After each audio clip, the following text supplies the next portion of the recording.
Last episode, we tried out a TVC news desk style discussion and we got great feedback from our listeners, so we're doing it again.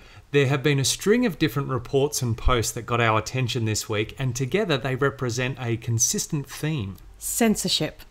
So let's talk about how the animal agriculture industry, governments, and other institutions are censoring veganism in various ways. Let's start with a Facebook post in the Anonymous for the Voiceless Brisbane, Australia group page. One of the moderators of the group wrote, "As you may be aware, Brisbane City Council have now imposed stringent restrictions on our permit to hold cubes in Redcliffe Place. So these restrictions include asking us to edit the footage we show to remove any graphic images, including blood and slaughter, and even if we did this, we would still need to display a sign warning of graphic content, despite this being edited out." Isn't that absurd? That it is beyond absurd. So being asked to edit out graphic footage. Now, that's the whole point of the demonstration.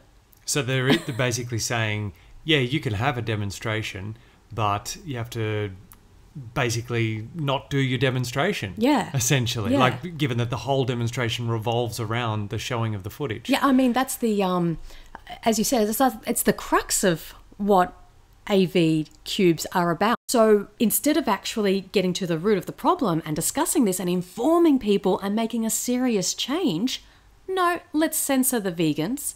Let's censor that demonstration. Let's censor the truth. Keep people unaware. Stick our heads back in the sand and make sure you put labels on everything saying graphic content when you edit the graphic content out. This is insane. This is Orwellian. It is Orwellian. It's got me fired up. Yeah, it's got me fired up too. The footage we show is publicly available on aussiefarms.org and is legal as set out by the Australian government and considered best practice by the animal agriculture industry. Yeah, go on. The farms are RSPCA approved and are considered higher welfare in many cases. So this is the crux of the insanity. What we are showing is government approved. It is public knowledge. You can go on the Queensland government website. Which is the next point. Information about the slaughter methods is also freely available on the Queensland government website at business.qld.gov.au. So if there's nothing wrong with what the government is already telling us and what industry is already doing, why on earth does it need to be edited out and hidden from the general public? That's the question. Yeah. I cannot believe the amount of deception and censorship. This is like the beginning of the end. If this is allowed, then we've got Buckley's hope. Yeah, this is a police state personified. And I remember earlier this year, we were researching for a YouTube video we made. Yep. And we actually visited the Queensland government's website and we had a look at what is legal in terms of the slaughtering of male calves from the dairy industry, for example. Yeah. And it said within 24 hours of their birth, it is perfectly legal to kill them with blunt force trauma to the head, which could be striking the calf with a hammer, for argument's sake. Yeah. Yeah. It's on there on the website, and we included a screenshot from the Queensland government's website in a YouTube video, I recall, and it showed a schematic, a diagram, a picture Exactly. of the calf and, They're saying, and where to strike it.